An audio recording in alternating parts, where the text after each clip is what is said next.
menyatukan. Ya, artinya sangat-sangat mengikat, sangat-sangat saling keterikatannya itu sangat-sangat kuat. Nah, kita bahas satu persatu.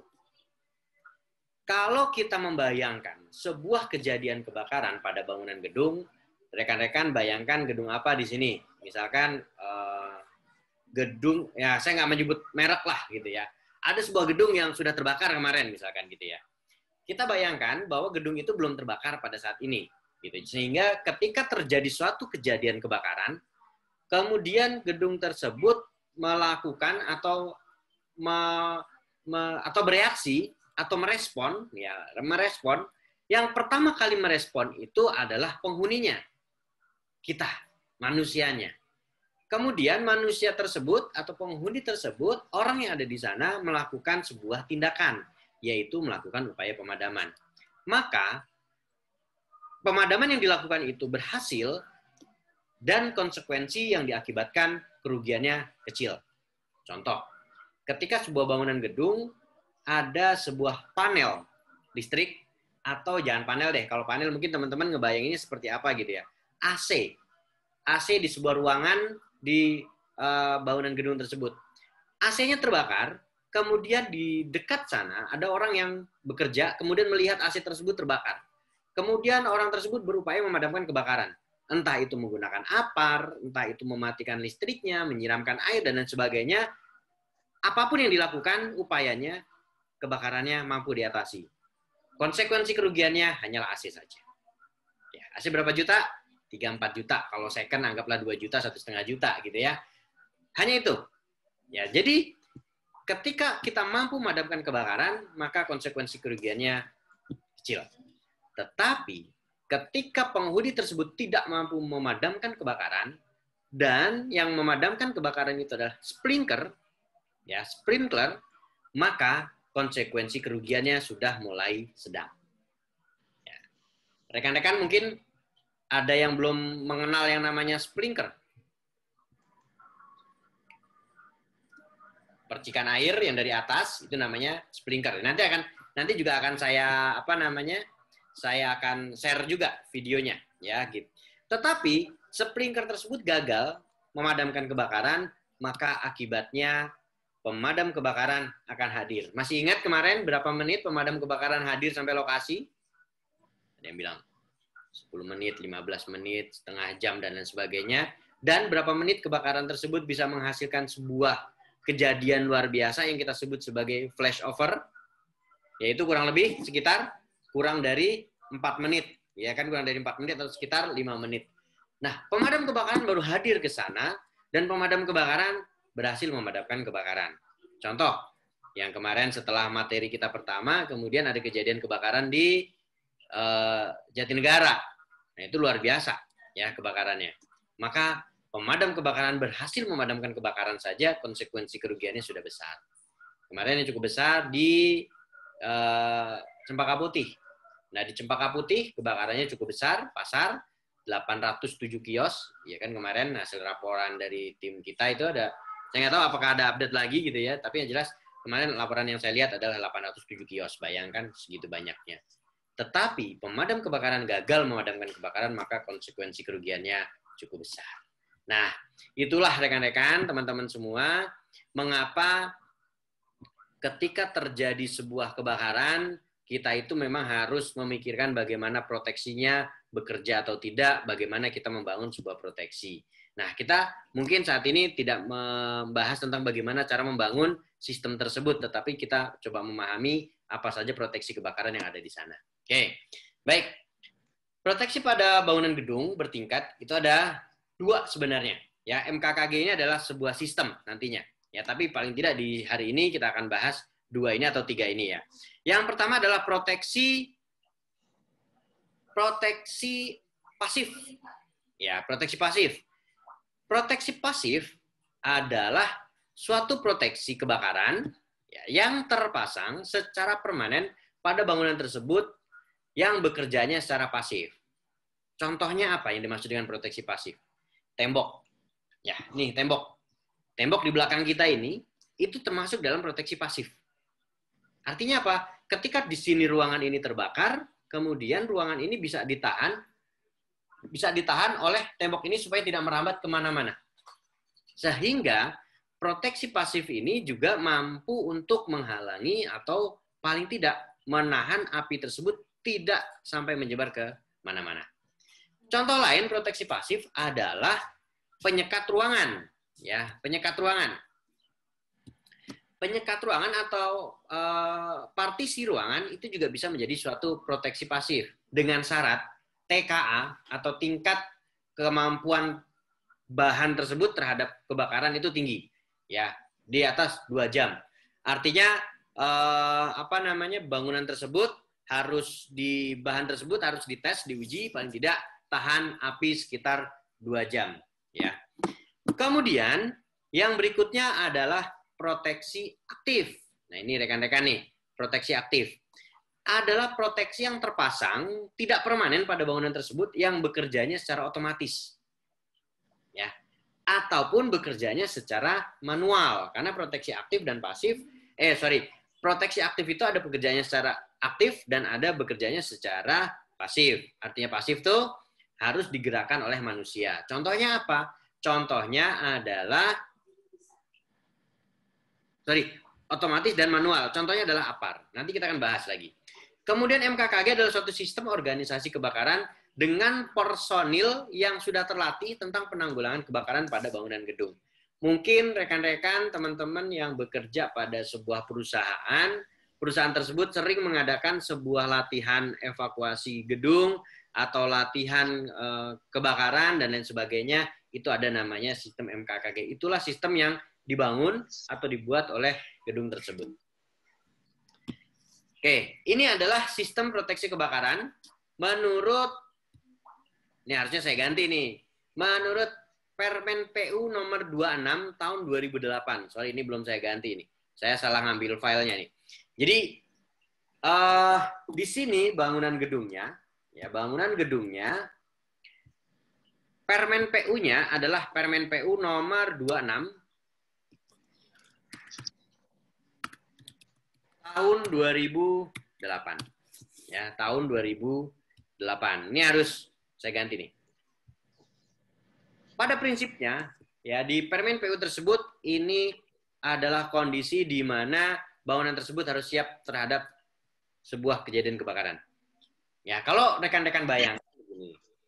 Ketika bangunan tersebut itu dibangun, dari sistem perencanaannya sampai dengan proses pembangunannya sampai akan ditempati itu harusnya terkontrol oleh pemadam kebakaran. Dari perencanaannya dilihat bagaimana sistem tanggap daruratnya, sistem proteksi kebakarannya. Kemudian pada saat proses membangun, quality control-nya bagaimana. Kemudian pada saat akan digunakan sistem manajemen keselamatan kebakarannya bagaimana. Ini pada bangunan gedung. Ya, jadi ada sistem deteksi, kemudian fire safety management, fire zoning, pembatasan bahan yang mudah terbakar, dan lain sebagainya. Prinsipnya begini, ketika kita melihat atau mempelajari atau membahas tentang proteksi kebakaran, kita ingat dulu tentang produk-produk hasil pembakaran. Produk-produk hasil pembakaran itu, yang pertama pasti akan namanya kebakaran akan memunculkan yang namanya api. Betul nggak? Kebakaran itu pasti akan memunculkan api. Yang kedua, kebakaran pasti akan memunculkan panas. Ya. Yang ketiga, kebakaran itu pasti akan memunculkan asap. Sehingga proteksi kebakaran atau deteksi kebakaran mengandalkan 3 hal tersebut, yaitu nyala api, panas, dan asap. Ingat aja 3 hal itu. Ya. Jadi ketika terjadi kebakaran, lihat, atau ketika kita akan merencanakan, lihat apakah masih ada. Oke, apakah slide-nya sudah berubah, rekan-rekan? Sudah berubah? Sudah ya? Sudah Pak, sudah berubah Pak. Sudah. Saya baru baca chatnya nih. Belum full screen Pak, belum full screen. Belum full screen, kalau di saya udah full screen ini. Masih di slide 5. Izin Pak, yang terlihat cuman di PowerPoint-nya, full screen-nya nggak kelihatan di screen. Oke, saya stop dulu kalau gitu. Kita coba ulang. Jadi yang terlihat hanya PowerPoint-nya ya.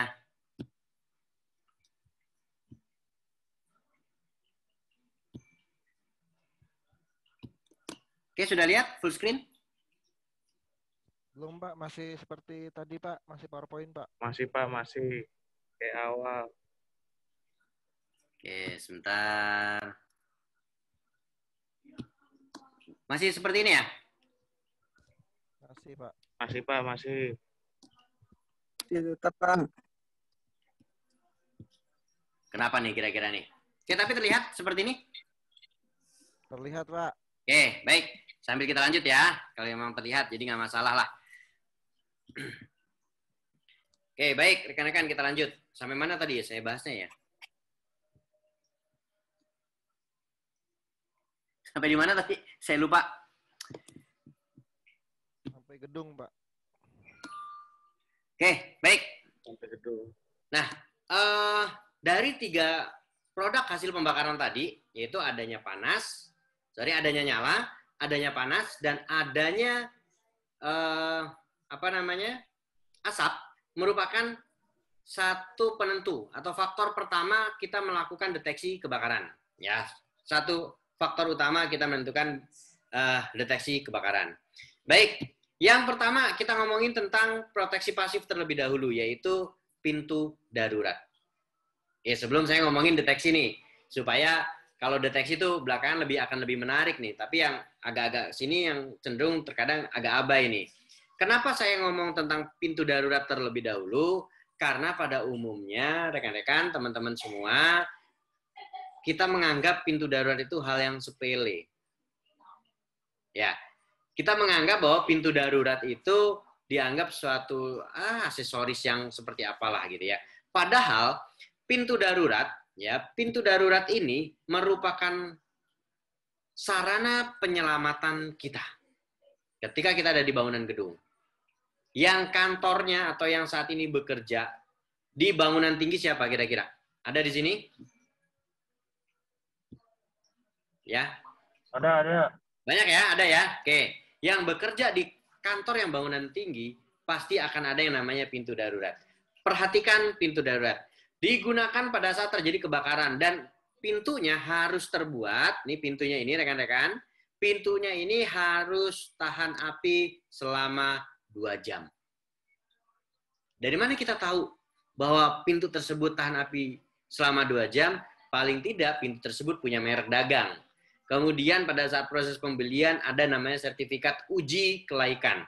Ya, uji kelayakan tersebut tentu akan dilakukan tes laboratorium, pintu tersebut dibakar dengan sampai suhu tertentu selama 2 jam. Di situ ada perubahan kah, tembus panas kah, dan sebagainya. Ini pintu tersebut harus tahan api minimal 2 jam. Kenapa kok mesti 2 jam gitu ya pertanyaannya. 2 jam itu adalah waktu di mana waktu tersebut sangat-sangat kritis. Ya. Karena di waktu tersebut ada evakuasi, proses evakuasi, kira-kira proses evakuasi itu sekitar setengah jam, dari pertama kali alarm sampai dengan bangunan tersebut dikatakan kosong, itu paling tidak 30 menit. Kemudian apalagi? Air yang tersedia pada bangunan gedung itu 45 menit, pemadam kebakaran datang melakukan operasinya, dan kira-kira waktu 2 jam itu cukup untuk melakukan penyelamatan. Dan pintu darurat harus dilengkapi dengan yang namanya panic door. Gagang panik. Ya. Gagang panik ini berfungsi untuk apa? Berfungsi untuk pada saat terjadi keadaan darurat, kita cukup menekan handle ini, klik ke dalam atau ke depan gitu ya, kalau hadapan dengan pintu, maka pintu tersebut akan langsung terbuka. Sehingga ketika ada desain pintu darurat menggunakan handle pintu seperti biasa, itu tidak dibenarkan. Makanya harus ada yang namanya gagang panik.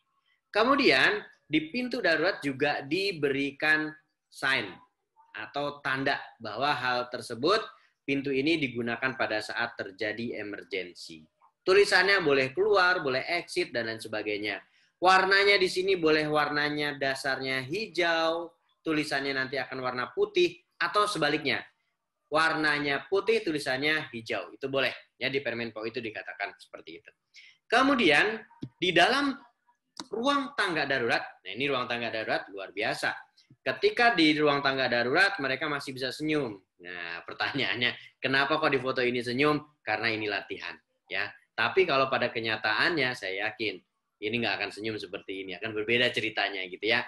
Nah, di sini di ruang tangga darurat ini harus mampu menampung, menahan orang yang ada di dalam tersebut. Artinya menahan tuh mampu untuk menahan asap. Jadi asap tersebut nggak boleh sampai masuk ke dalam ruang tangga darurat, sehingga ruang tangga darurat itu harus bertekanan positif. Itu sudah dirangkai sedemikian rupa menggunakan penekan kipas, penekan asap gitu ya. Jadi kipas penekan asap, memberikan angin di ruang tangga darurat, sehingga tekanan di dalam ruang tangga darurat tersebut lebih besar daripada tekanan yang ada di luar, sehingga asap tidak akan bisa masuk. Itu prinsipnya seperti itu. Dan persyaratan ini pun ada. Nah, persyaratan ini pun ada. Nah, rekan-rekan, teman-teman, jika menuruni tangga darurat, saya menyarankan supaya selalu memegang railing tangga. Ya, memegang railing tangga. Ini tangga ini dipegang. Upayakan berbaris satu jalur di bagian dalam. Ini bagian dalam ya. Ada juga bagian luar, ada bagian dalam. Nah, ini sehingga bisa masuk ke dalam, turun sampai ke bawah. Nah, ini yang kita lakukan, yang rekan-rekan bisa lakukan seandainya mengikuti evakuasi. Tujuannya apa? Nah, tujuannya apa? Ini menarik, teman-teman.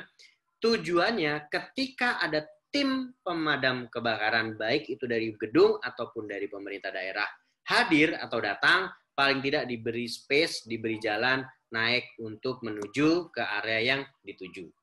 Walaupun di dalam gedung tersebut mungkin disiapkan yang namanya fireman lift. Nanti akan kita bahas fireman lift.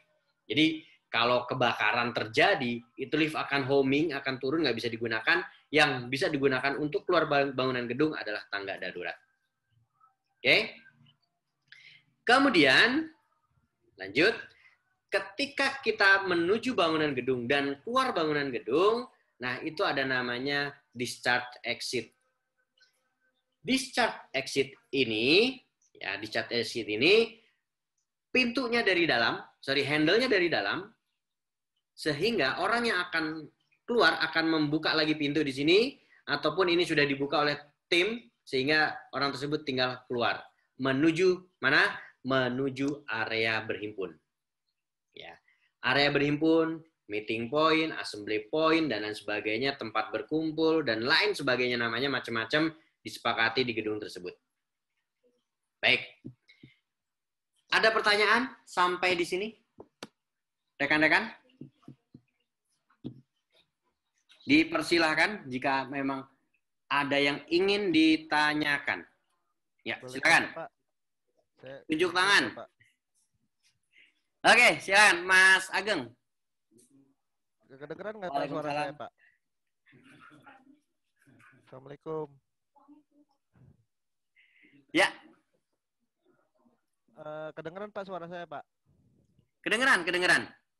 Ya. Mohon izin Pak. Mau tanya, kalau kita ke gedung terkadang pintu darurat itu suka dikunci, Pak.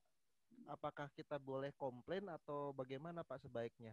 Kalau kita udah menyadari bahwa itu pintu darurat. Terima kasih Pak. Oke, baik.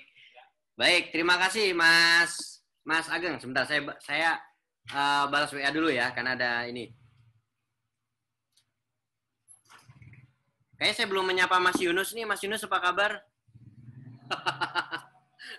Oke, baik. Nah, pertanyaannya menarik rekan-rekan. Bagaimana ketika kita tahu bahwa itu pintu darurat, tetapi pintu darurat tersebut dikunci? Apakah kita boleh komplain? Oh, sangat boleh. Sangat-sangat boleh. Pintu darurat itu tidak boleh dikunci apapun alasannya. Pak, di sini jadi keluar masuk orang. Pak, di sini jadi jalan keluar ini, faktor keamanan dan sebagainya. Berarti ada sistem yang salah di situ. Ya, ada sistem yang salah. Mengapa? Pintu darurat tidak boleh dikunci. Pintu darurat itu prinsipnya tidak bisa dibuka dari dalam tangga. Bayangkan, kita di ruang kantor, kemudian kita mau masuk pintu darurat, ada pintu, ada handle, kita buka, bisa masuk. Tetapi ketika kita sudah masuk di dalam ruang tangga, kita nggak bisa lagi masuk ke dalam ruang kantor kita. Kenapa? Karena dirancang tidak bisa dibuka dari dalam tangga. Kalau gedung tersebut mengikuti aturan tersebut, insya Allah aman. Mengapa? Karena tidak akan ada lagi yang namanya orang masuk dari dalam tangga. Orang masuk dari discharge atau tempat orang keluar yang terakhir, itu nggak bisa. Karena handle-nya hanya ada di dalam. Harusnya tidak bisa dibuka dari dalam tangga. Nah, harusnya seperti itu. Apakah boleh komplain? Boleh. Boleh. Nah, tetapi terkadang begini, saya menemukan di beberapa gedung. Ya, saya menemukan di beberapa gedung bahwa ternyata di gedung tersebut pintu daruratnya diganjel karena menjadi suatu tempat yang sangat istimewa. Kenapa? Bayangkan kalau kita berkantor di gedung di atas ketinggian 10 lah misalkan. Ya, di gedung-gedung di Jakarta tuh udah ada yang 50 meter gitu kan. 50 lantai gitu ya. Bayangkan itu berapa meter gitu kan. Kalau atau seandainya kita punya aktivitas yang selalu kita kerjakan yaitu ahli hisab gitu kan. Mau ngerokok gitu kan sulit gitu kan, harus turun dulu ke bawah kayaknya akan sulit. Nah, akhirnya apa yang diambil? Yang diambil nongkrong lah tuh di ruang tangga darurat. Nih kalau yang senyum-senyum biasanya melakukan itu nih. Ya, nongkrong di ruang tangga darurat sambil ngopi, sambil ngobrol, dan pintu darurat karena nggak bisa dibuka dari tangga, akhirnya diganjel. Nah, dampaknya apa sih sebenarnya? Wah, bisa kebakaran karena rokok. Ya, saya yakin kalau di tangga darurat mah nggak terlalu beresiko. Artinya apa? Kalau tangga daruratnya clear, nggak ada beban kebakaran di sana, nggak akan terjadi kebakaran gitu ya.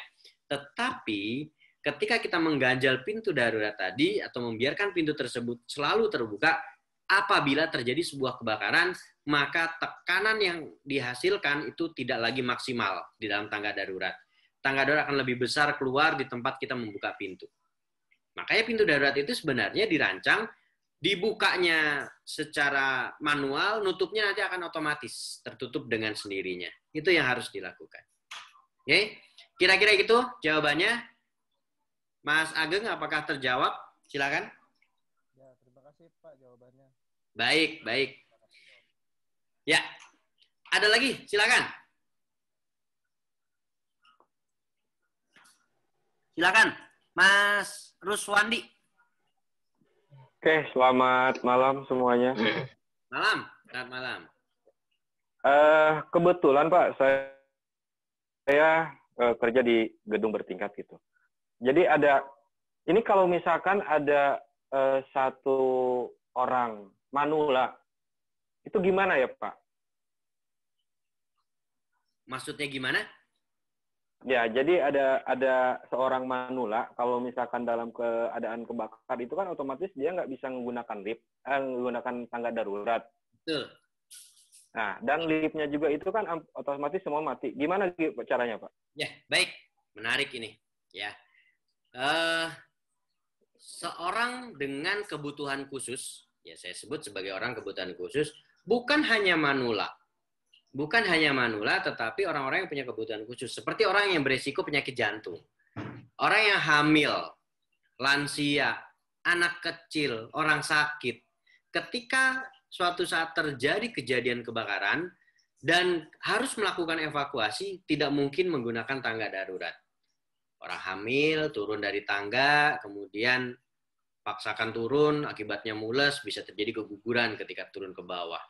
Lansia atau orang yang sudah sepuh gitu kan, turun tangga juga aduh luar biasa.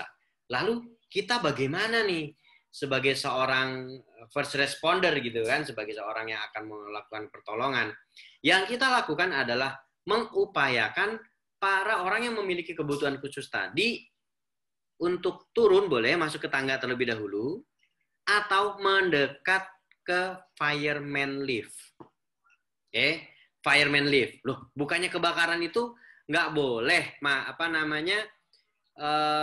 nggak boleh menggunakan lift. Oh, ini beda. Fireman lift adalah lift ketika terjadi kebakaran, ini akan diaktifasi atau diaktifkan dan akan digunakan sebagai sarana evakuasi darurat dan juga sarana transportasi darurat. Nah, jadi fireman lift ini fungsinya kapan? Fireman lift ini bukan lift khusus, artinya bukan lift yang ini hanya digunakan pada saat kebakaran, tidak. Fireman lift itu adalah lift yang juga bisa digunakan sehari-hari. Umumnya bangunan gedung menetapkan fireman lift itu sama dengan lift barang. Jadi kalau kita naik lift barang, itu sebenarnya kita naik fireman lift kalau memang gedung tersebut menerapkan itu. Ada juga beberapa gedung yang menerapkan lift passenger, lift umum yang biasa digunakan untuk naik turun secara umum, itu juga ada yang digunakan sebagai fireman lift. Bedanya di mana? Bedanya dari konstruksinya dan lain sebagainya. Ya, konstruksinya tahan panas, kemudian kabelnya tahan api, kemudian kelistrikannya tersendiri, dan lain sebagainya. Itu ada persyaratan khususnya. Dan itu akan diaktifkan ketika terjadi kebakaran, kemudian homing tuh jadi semua lift akan turun ke lobi. Kemudian pintunya terbuka, liftnya mati, termasuk fireman lift ketika awal. Tetapi ketika tim sudah mengaktifkan fireman lift, tombol fireman switch-nya di-on-kan, maka lift tersebut berubah menjadi fireman lift. Bagaimana mengoperate-nya? Itu ada operator tersendiri. Umumnya pemadam kebakaran juga sudah mengetahui caranya. Kalau rekan-rekan mau tahu cara mengoperasikan fireman lift, ada di channel saya, di Edu Damkar, itu ada cara menggunakan fireman lift. Ya, siapa tahu itu juga bermanfaat buat rekan-rekan. Ya, seperti itu. Gitu, Mas Wandi. Lalu bagaimana nih ketika mau melakukan evakuasi, sedangkan ruangan kita udah penuh dengan asap? Minimal kita masuk ke ruang tangga, kemudian upayakan turun 1 lantai. Kalau memang berbahaya di dalam ruangan, maka upayakan di dalam ruang tangga tersebut di bagian bordes. Ya, rekan-rekan tahu ya bordes ya. Bordes itu kalau kemudian ada dasar yang rata, itu namanya bordes. Tunggu di sana. Jangan dekat dengan pintu yang jelas. Informasikan kepada tim, kepada orang siapapun bahwa informasikan ada orang yang perlu bantuan di lantai berapa, tangga darurat, yang kiri, yang kanan, utara, barat, 1, 2, dan sebagainya. Kesepakatan di sana menyebutnya apa. Nah, seperti itu. Jadi tetap evakuasi di ruang tangga kalau memang memungkinkan, turun paling tidak minimal 1 lantai dan berhenti di bordes. Begitu kira-kira Mas Ruswandi jawaban saya. Siap, terima kasih Pak. Orang yang berkebutuhan khusus. Baik, ada lagi? Oke, siap. Silakan Mas Yunus. Izin bertanya Dan, kedengaran nggak? Wah, kedengaran banget, asli kedengaran banget ini. Untuk dimensi anak tangga ada standarnya nggak? Dan ada beberapa gedung yang daya loncatnya itu sembarangan aja, terlalu dalam gitu loh. Iya, betul. Dimensinya, detailnya ada di Permen PU nomor 26 tahun 2008. Itu detailnya ada. Jadi lebarnya harus 120 cm, kemudian tingginya itu kalau nggak salah tidak lebih dari 16 cm, kemudian trapnya itu juga tidak boleh lebih dari 25 cm gitu ya. Itu ada. Jadi anak tangganya tuh tingginya berapa, trapnya berapa, lebar minimalnya berapa, itu juga ada. Tinggi railingnya berapa, itu ada. Termasuk kalau ada guntingan tuh jadi ada 2 anak tangga saling ketemu, itu nggak boleh, harus diberi skat. Dia harus, ada anak tangga nih, kiri kanan, ada satu gedung yang ketemu, itu nggak boleh saling bertemu. Itu harus tetap dipisah sampai ke jalur evakuasi. Itu ada detailnya di Permen PU. Gitu. Ada lagi?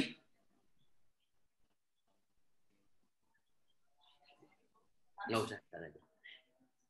Tapi boleh, nggak apa-apa. Ya, silakan. Cukup? Terjawab kira-kira Mas Yunus? Nanti bisa dilihat di Permen PU. Nanti akan saya share.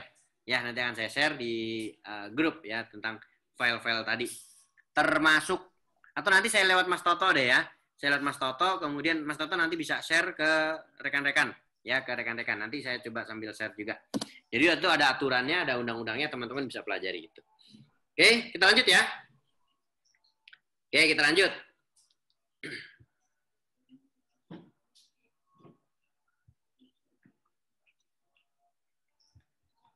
Oh, ini dia.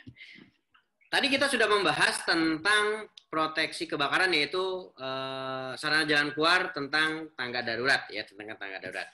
Kemudian juga bangunan gedung juga disiapkan jalur evakuasi keadaan darurat. Ini adalah denah lah. Denah ini kita nggak perlu bahas terlalu dalam karena rekan-rekan juga paham denah gitu ya. Kemudian ini fireman lift atau fireman switch. Ini mungkin rekan-rekan teman-teman jarang melihat, ataupun kalau melihat abai aja begitu ya, sambil lalu lah gitu kan, kayaknya nggak penting-penting amat gitu kan. Tapi justru inilah letak di mana pemadam kebakaran tuh sangat mengandalkan ini. Bayangkan kalau bangunan di Jakarta itu cukup tinggi, 30 lantai, 25 lantai, kemudian pemadam kebakaran naik tangga. Waduh, kayak apa bentuknya tuh nanti dengkulnya gitu kan. Berat banget gitu kan. Nah, inilah fireman lift, fireman switch-nya ada di sini. Di dalam sini ada tombol on off-nya. Ya, on off-nya. Jadi keadaan normal dia off, ya keadaan normal dia off. Tetapi kalau dalam keadaan darurat dia on. Tinggal dipecahkan di sini, ini fireman switch-nya di sini, kemudian pecahkan tombol macam-macam bentuknya. Ini dari General, lift General ya. Saya nggak menyebutkan merek, tapi kebetulan yang saya foto adalah merek ini gitu ya. Banyak mereknya, ada Schneider, ada Hyundai, ada Otis dan sebagainya. Nah, diklik tombolnya, maka fireman switch-nya tersebut akan aktif. Ya, rekan-rekan bisa melihat di tayangan YouTube, saya itu sudah ada tata cara menggunakan fireman lift. Kemudian, proteksi pasif yang lainnya adalah perlindungan pada bukaan. Nah, ini teman-teman mungkin jarang menemukan ini gitu ya.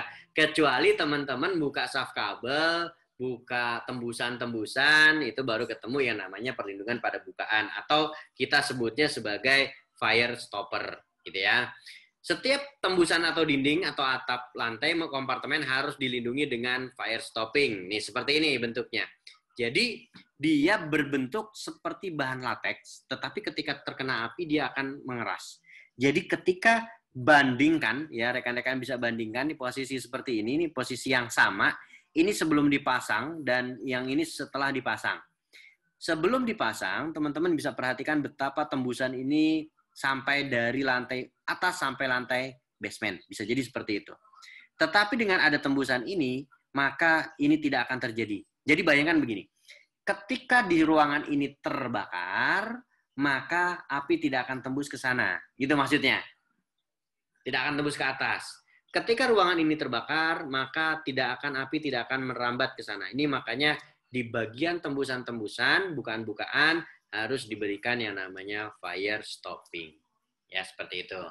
Kalau di ducting, ya ducting itu saluran udara dan sebagainya, AC itu ada fire damper namanya istilahnya. Kemudian kita masuk ke sistem deteksi dan alarm kebakaran. Oke, sampai sini ada yang harus dibahas atau kita lanjut? Ada yang ditanyakan? Lanjut ya. Atau ada yang ingin ditanyakan, monggo? Lanjut. Baik. Sekarang kita bahas tentang sistem deteksi dan alarm kebakaran. Nah, sistem deteksi alarm dan alarm kebakaran itu komponennya ada beberapa komponen. Yang pertama, yang otaknya daripada sistem deteksi dan alarm kebakaran, yaitu disebut dengan panel kontrol. Nah, ini namanya panel kontrol. Panel kontrol ini ada yang sifatnya konvensional, ada yang semi addressable, ada yang full addressable. Nah, bedanya di mana sih gini? Jadi kalau boleh saya bayangkan, rekan-rekan, bayangkan satu lantai itu ada beberapa ruangan, ya. Nah, lantai itulah yang akan dibagi menjadi yang namanya zona. Nah, kalau konvensional hanya sampai sebatas itu tuh, lantai 1, lantai 2, atau lantai 1, zona 1, misalkan dibagi menjadi 2 zona. Sedangkan di situ banyak sekali ruangannya. Sehingga ketika kita menemukan sebuah alarm yang aktif, kita mencari di zona tersebut, tapi kita masih mengalami kesulitan di mana ruangan tersebut. Kalau semi-disable, sudah sampai ke titik-titik yang namanya ruangan-ruangan, tapi belum sampai ke titik detektornya. Tapi kalau yang full addressable, maka detektornya itu sudah diindikasikan ke layar ini. Sampai ke titik detektornya. Jadi misalkan satu ruangan ini ada 2 detektor, maka detektor mana yang aktif akan kelihatan di panel ini untuk sistem yang full addressable. Tetapi kalau yang semi addressable hanya ruangan sini, kira-kira seperti itu gambarannya. Kalau yang zona itu hanya areanya, jadi lebih luas lagi. Nah, itu adalah panel kontrol. Nah, ini penting dan ini juga harus dirawat, gitu ya. Ini penting juga dan harus dirawat.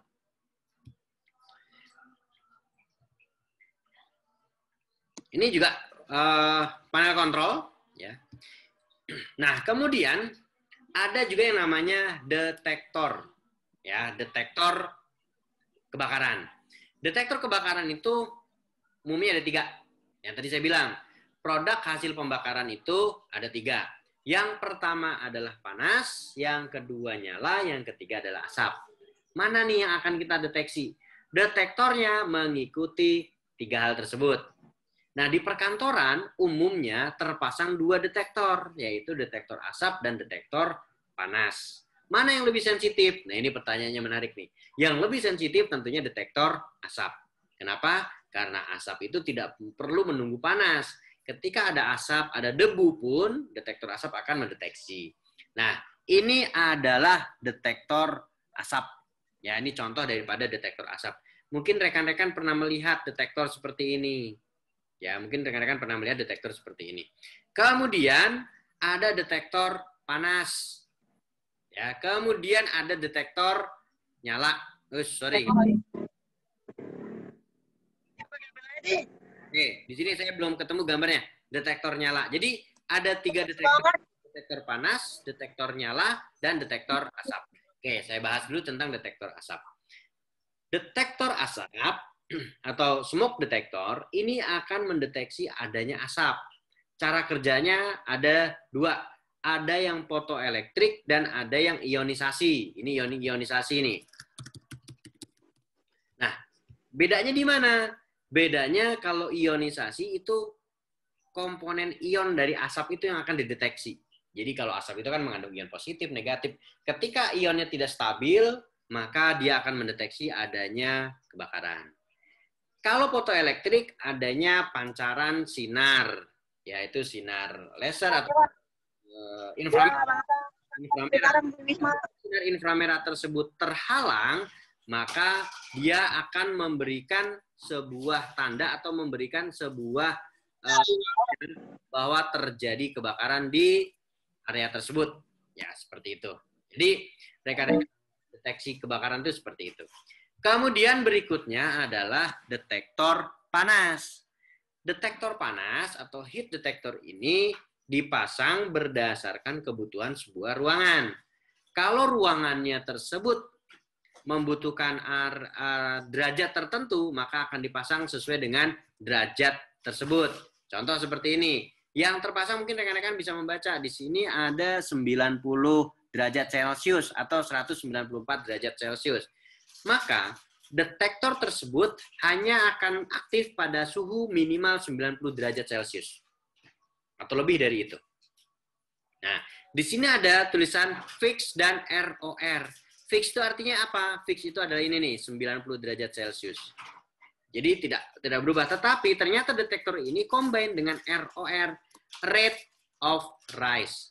Jadi ketika ada peningkatan suhu yang cukup mendadak, dalam waktu sekian detik, atau hanya 1 detik gitu ya, atau hanya 10-15 detik gitu ya, ada peningkatan suhu yang mendadak cukup signifikan, dia akan mendeteksi. Jadi umumnya heat detector yang terpasang saat ini atau produk-produknya adalah kombinasi antara fix dan ROR. Kira-kira seperti itu. Nah, berikutnya adalah detektor nyala. Detektor nyala. Detektor nyala itu adalah detektor di mana dia akan mengindra adanya penyalaan dari hasil pembakaran. Misal begini, tahu belerang, teman-teman? Tahu ya belerang? Belerang itu kalau terbakar, dia akan memancarkan sinar ultra ungu. Ultraviolet lah gitu ya. Nah, detektor panas tersebut mengindikasi adanya cahaya ungu atau ultra ungu tadi, maka dia akan mendeteksi adanya kebakaran. Jadi seperti itu. Jadi ini dipasangnya di mana nih detektor nyala tadi? Biasanya di tempat-tempat atau di pabrik atau di tempat penimbunan barang, penimbunan bahan. Ketika ada penyalaan, maka dia akan mengindikasi cahaya yang keluar tadi. Karena ada beberapa bahan ketika terbakar itu tidak menghasilkan asap, tapi akan memancarkan sinar, cahaya seperti itu, dan itu akan dideteksi dengan alat tersebut. Oke, nah kalau ini gagal, teman-teman, kalau detektornya gagal, kemudian apa yang bisa dilakukan? Yaitu dengan mengaktifasi yang namanya titik panggil manual atau manual call box, atau kalau kita sebutnya break glass atau break glass gitu ya. Nah, ini apa yang dilakukan? Ketika sistem deteksi dan alarm kebakaran tidak berhasil, maka kita melakukan secara manual, yaitu menekan tombol ini atau menarik atau mengaktifkan dan lain sebagainya caranya. Makanya pada bangunan gedung, teman-teman lihat apakah cara mengaktifasinya tuh sama antara satu dengan yang lainnya. Itu mungkin tidak sama, mungkin berbeda. Sehingga teman-teman bisa melihat bagaimana cara penggunaannya. Seperti itu. Jadi ketika masuk ke bangunan gedung, ada titik panggil manual, itu dipelajari.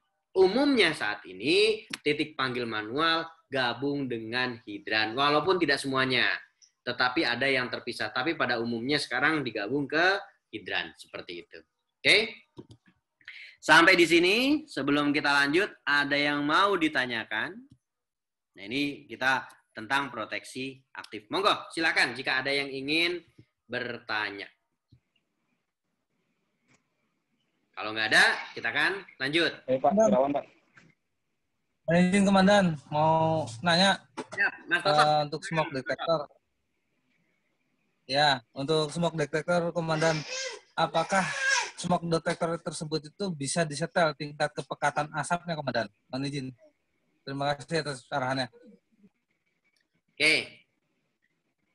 Smoke detector itu banyak jenisnya. Bukan banyak. Smoke detector ada beberapa jenisnya, gitu ya. Ada yang fotoelektrik, ada yang ionisasi. Ada juga yang beam, bentuknya beam. Jadi kalau gudangnya luas, gitu kan, itu ada transmitnya, ada receivernya. Apakah sensitivitasnya bisa di setel gitu ya? Kalau membaca speknya sebuah produk, itu umumnya sudah fix tuh Mas. Nggak ada setel-setelan gitu kan. Nah, jadi permasalahannya begini. Tingkat sensitivitas sebuah detektor itu, detektor asap, itu berpengaruh. Contohnya begini. Ketika detektor asap tersebut ada indera atau ada debu masuk ke dalam ruang atau chamber detektor tersebut. Maka apa akibatnya? Maka akibatnya detektor tersebut bisa teraktivasi. Nah, makanya penempatan detektor tersebut harus disesuaikan. Nah, contoh beam detektor di gudang. Beam detektor tersebut itu dengan jarak tertentu ya, bisa 100 meter, itu bisa 50 meter gitu kan. Jadi antara receiver dan transmitnya itu jaraknya jauh, dan di tengah-tengah tersebut nanti ketika ada indikasi kebakaran itu akan timbul asap. Dan itu memang menandakan berapa satuannya. Saya lupa tuh kalau satuannya. Berapa jumlah asap yang terkandung, maka itu akan mengindikasi detektor tersebut. Kira-kira seperti itu. Secara spesifik saya belum pernah ketemu yang setelan detektor, Mas. Kira-kira begitu, Mas. Oke, siap. Ada lagi? Terjawab, Mas Toto? Ya, terjawab, Komandan. Terima kasih. Mungkin nanti akan saya coba saya coba cari tahu dengan tim apakah detektor asap itu ada setelannya, tapi selama saya jadi pemadam belum pernah nyetel yang namanya detektor asap. Rusak ganti. Oh, ini nggak bisa diganti, nggak bisa digini nih gitu. Tapi rusak ganti ya, karena hubungannya dengan keselamatan. Oke. Baik. Mas Yunus tadi udah tunjukkan nih. Ya, silakan. Untuk standarisasi pendeteksi kebakaran. Kalau warehouse sama gudang kan rata-rata tinggi tuh Betul. dindingnya. Itu pendeteksinya apa ya Pak Komandan? Oke, baik. Untuk yang tadi saya sampaikan, untuk beberapa lokasi yang tinggi tadi, yang jauh, yang luas, itu bisa menggunakan yang namanya BIM, smoke detector jenis BIM. Ya, jadi satu set itu ada dua alat receivernya dan transmitnya, gitu ya. Alat pelepas sinyalnya dan penerima sinyalnya. Jadi alat tersebut, nih dua alat ini misalkan transmitnya, ini receivernya. Ketika alat tersebut aktif, maka tidak akan ada halangan.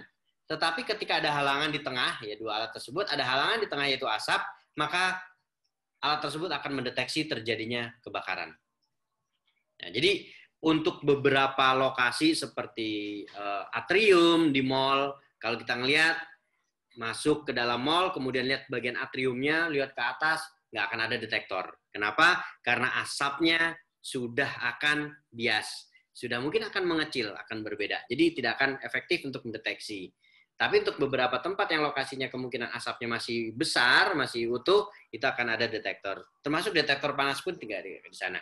Kenapa? Karena panas udah sampai ke atas itu akan berkurang. Ya, jadi keefektifannya bukan tidak akan dipasang, bukan tidak ini, tapi keefektifan dari detektor tersebut tidak maksimal seperti itu. Jadi kalau untuk warehouse atau gudang atau warehouse-nya gitu ya, itu bisa menggunakan yang namanya BIM detektor. Ya, sayangnya saya belum ada gambarnya. Nanti rekan-rekan bisa searching lah bentuknya BIM itu seperti apa. Ya seperti ya kalau kita ngelihat sekilas awal-awal ngeliat pasti layaknya lampu sorot gitu ya kira-kira, tapi bukan lampu sorot. Ya itu harus bisa membedakan. Ya. Nanti Mas Toto dibantu untuk searching BIM detektor ya, BIM detektor ya seperti itu. Gitu. Mas Yunus. Terjawab ya? Ada lagi? Silakan rekan-rekan.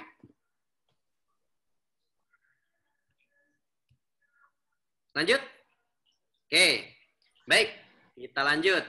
Masih banyak nih, kita masih banyak ya. Kemudian berikutnya adalah pressurized fan. Nah, apa ini pressurized fan? Tadi kita sudah membahas tentang tangga darurat. Masih ingat ya? Tangga darurat itu ada beberapa syarat. Salah satunya adalah ketika terjadi kebakaran, maka tangga tersebut harus tekanannya berlebih atau lebih besar daripada, bukan berlebih ya, tapi lebih besar daripada tekanan di luar tangga. Nah, tekanan itu dihasilkan dari mana? Dari pressurized fan seperti ini. Jadi ini di mana dipasangnya? Umumnya di atas. Ya, di rooftop, umumnya dipasangnya di rooftop. Kemudian ini akan masuk ke dalam sebuah jaringan ducting, kemudian akan dibagi atau didistribusikan ke area-area tertentu sehingga ruangan tangga tersebut tekanannya menjadi berlebih. Nah, itulah sebabnya rekan-rekan, teman-teman semua, ketika kita masuk ruang tangga darurat membuka pintu, maka pintunya akan tertutup secara otomatis. Supaya kenapa? Supaya ruangan tersebut vakum dan tertutup sehingga tidak membuang tekanan yang sudah diberikan oleh pressurized fan ini. Ya. Fungsinya banyak sekali, memberikan tekanan yang berlebih, kemudian memberikan suplai udara di ruangan tersebut, dan dia bekerjanya otomatis, tetapi juga bisa manual. Ketika gagal otomatis, maka akan diaktifasi menggunakan tombol manual. Nah, tombol manual itu direkomendasikan adanya di ruang kontrol, bukan di panel atau di bagian rooftop. Rekomendasinya adalah di ruang kontrol. Nah, pressurized fan ini yang akan mensuplai udara segar ke ruang tangga darurat. Nah, itu. Ada bayangan sekarang? Jadi teman-teman, ketika mungkin aktifnya kapan sih pressurized fan gitu ya? Teman-teman mungkin akan menemukan yang namanya general alarm dan lokal alarm. Ada yang tahu nggak nih? Bedanya apa nih? Lokal alarm dan general alarm. Ada yang bisa jawab? Kalau general alarm itu untuk ke semua gedung. Jadi gedung itu pasti kalau misalkan lokal itu hanya di satu tempat. Tapi kalau general itu di satu gedung. Satu gedung. Oke. Siap, betul. Ya, jadi kalau yang disebut dengan lokal alarm, misalkan kita ada di gedung 10 lantai. Yang disebut dengan lokal alarm, nah ini harus disamakan persepsinya di gedung tersebut ya. Lokal alarm ada beberapa gedung yang men-setting lokal alarm itu langsung 3 lantai sekaligus. Jadi lantai yang terbakar, 1 lantai di atasnya, dan lantai di bawahnya. Ada juga memang ada di lantai tersebut. Jadi misalkan ada 10 lantai, ada indikasi kebakaran di lantai 5. Maka yang bunyi adalah hanya di lantai 5 alarmnya. Itu disebut dengan lokal alarm. Tetapi ketika lokal alarm itu diabaikan, dibiarkan tanpa tindakan apapun, umumnya disetting sekitar 3 menit tanpa ada tindakan, maka dia akan berlanjut kepada general alarm. Jadi aktivasi general alarm itu ada 2. Secara otomatis ketika tidak ada tindakan apapun dari operator, entah itu di silent, di reset, dilihat ada apa tidak, ketika 3 menit itu dibiarkan terus, maka dia akan langsung mengaktifasi. Misalkan seperti itu. Mengaktifasi ke general alarm. Nah, ketika general alarm itu terjadi, maka seluruh sistem yang berhubungan dengan interkoneksi daripada alarm akan langsung melakukan sebuah tindakan. Contoh, pressurized fan-nya akan langsung bekerja, nyala. Lift-nya akan langsung homing. Kemudian flipper atau gate otomatis, ya pintu otomatis yang kita masuk nge-tap dulu gitu ya. Kemudian itu akan terbuka atau rilis. Kemudian pintu-pintu otomatis harus rilis. Jadi ketika ada general alarm, maka itu akan melakukan off semua. Atau ada yang aktif, ada yang off gitu ya. Ini aktif, kemudian fireman lift-nya off, kemudian tangga daruratnya kemudian menjadi lebih tekanannya berlebih dan lain sebagainya. Nah, jadi ini aktivasinya pada saat general alarm. Mungkin teman-teman menemukan begini, ketika ada lokal alarm masuk kok nggak ada angin, nggak ada apa nih, kata Pak Marwanto, ada tekanan berlebih, ada udara yang masuk, tapi ini kok nggak, karena masih lokal alarm. Tetapi kalau sudah general alarm, bisa jadi kita akan masuk ke ruang tangga pun, membuka pintu tangga darurat, itu agak berat. Kenapa? Karena di ruang tangga darurat, tekanannya lebih besar daripada di dalam ruangan atau di luar tangga darurat, seperti itu. Oke? Sampai di sini ada pertanyaan? Atau kita lanjut? Lanjut ya? Oke, baik. Itu adalah itu adalah pressurized fan. Berikutnya adalah pompa kebakaran yang berhubungan dengan hidran. Oke. Pompa kebakaran itu ada 3. Ya, ada 3. Yang pertama adalah pompa joki. Yang kedua adalah pompa kebakaran, dan yang ketiga adalah diesel pump. Nah, ini flow switch-nya. Oke, pompa joki. Kita bahas dulu tentang pompa joki atau joki pump. Pompa joki itu macam-macam ya, tapi fungsinya dulu. Pompa ini berfungsi untuk mempertahankan tekanan statis di dalam jaringan sistem hidran. Sehingga ketika ada kebocoran di sistem hidran, pompa inilah yang berfungsi. Kalau boleh saya analogikan sederhana, pompa joki ini sama seperti pompa yang ada di rumah kita. Nyalanya otomatis, matinya otomatis, gitu kan kalau pompa di rumah kita. Jadi ibaratnya kalau kita nyalain keran, bunyi itu mesinnya, teng. Kemudian kita tutup keran, mati. Nah itu pompa joki. Nyalanya otomatis, matinya otomatis. Kenapa saya perlu sampaikan ini? Karena mungkin suatu saat kita akan melakukan upaya pemadaman di suatu gedung. Ketika kita buka hidran pada saat pertama kali, ini tekanannya kenceng, kemudian lama-lama kendor, lama-lama kecil. Nah, ketika kecil tersebut, maka joki pump itu sudah akan sampai titik off-nya. Maka ketika dia mati secara otomatis tadi, akan digantikan oleh yang namanya pompa kebakaran. Hati-hati, pompa kebakaran itu juga memiliki tekanan yang lebih besar daripada joki pump. Jadi bisa jadi ketika ini kok makin pelan nih, makin surut. Tapi tiba-tiba tekanannya akan naik. Ya, tiba-tiba akan naik. Nah, itu harus hati-hati. Jadi, teman-teman, ketika membuka hidran pertama kali yang bekerja adalah joki pump, selanjutnya kalau tekanannya settingannya sudah cukup, biasanya bedanya sekitar 1 atau 2 bar, maka akan beralih kepada pompa kebakaran. Nah, pompa kebakaran, nah ini pompa joki, teman-teman tahu yang saya tunjuk ya? Kelihatan yang saya tunjuk ini?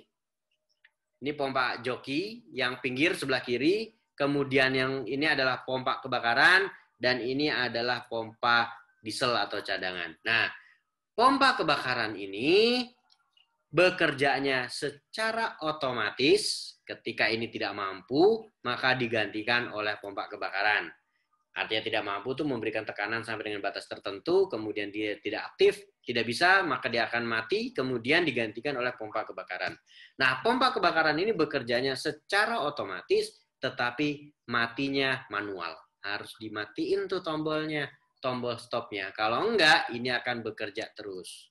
Nah, besar kecilnya pompa ditentukan oleh perhitungan insinyurnya berapa pompa yang akan diberikan.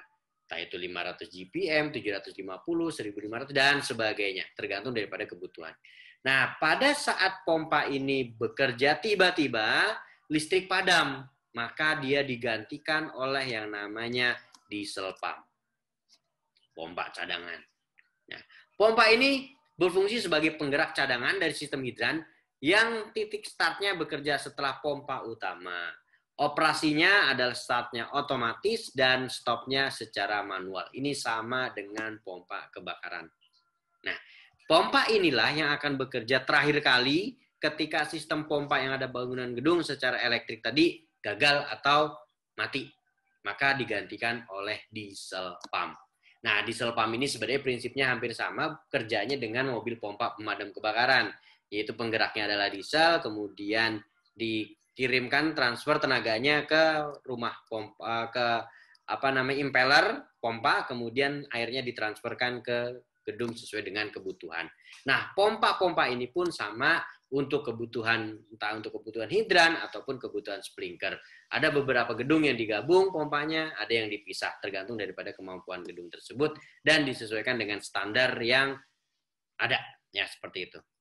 Nah, kemudian ada flow switch. Nah, flow switch ini untuk mengukur tekanan dan juga mengubah aliran, mendeteksi aliran, sehingga dibutuhkannya ini harus pompa kebakaran atau pompa yang mana, dan harus seperti apa. Ini adanya di flow switch. Baik, ada pertanyaan dulu tentang pompa kebakaran? Mungkin yang belum pernah melihat pompa juga bingung ini pompa apa gitu ya. Kalau misalkan teman-teman yang bekerja di kantor yang bangunan tinggi, bisa aja iseng, Mas saya mau lihat dong pompa kebakarannya di mana. Ya umumnya ada di basement gitu kan, dan lain sebagainya. Oke, silakan ada yang ini? Ada yang mau ditanyakan? Oke, silakan Mas Ageng. Ya, izin Pak tanya. Untuk hidran sendiri itu ada tekanan berapa barnya Pak? Karena kan kita tahu hidran hanya bentuknya T. Apakah ada setelannya untuk tekanannya gitu Pak? Terima kasih Pak. Oke, baik. Menarik nih. Ya, jadi untuk hidran, sebentar. Tadi ada yang baru masuk nih. Untuk hidran memang ada ketentuan tekanannya, ya. Untuk hidran, jadi hidran ini ada 3.